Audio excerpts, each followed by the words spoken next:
Every time someone comes up to me, and this happens very often, multiple times a day, no matter where I am, and someone comes up to me and says, excuse me, are you Dr. Peterson?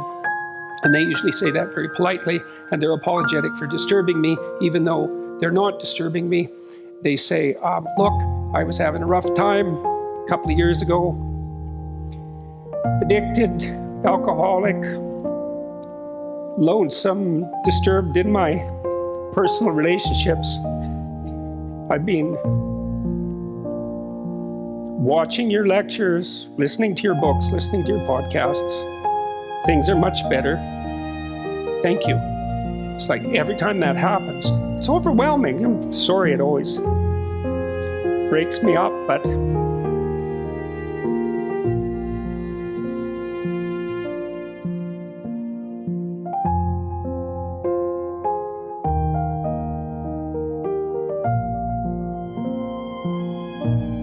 it's very overwhelming to have strangers come up and tell you things that they won't tell people that are close to them.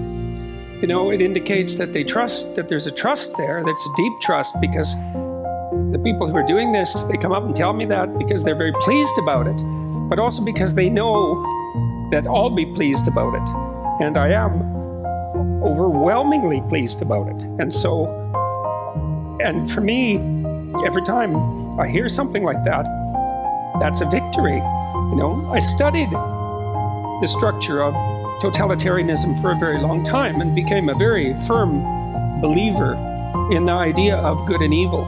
And I do believe that the most appropriate way to conceptualize the nature of human experience is as a battle between good and evil. And I think it's a very serious battle because the evil is very dark and very terrible.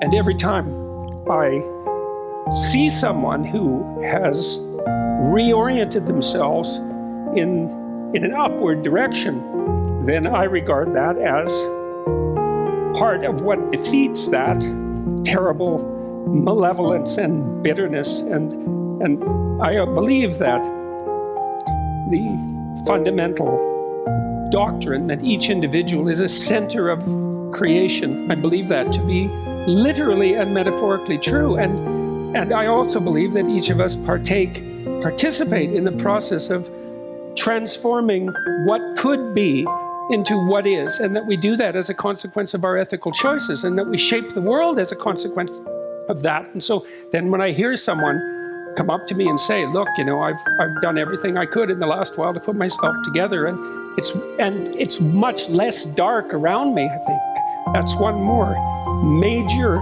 victory on the bitter road uphill.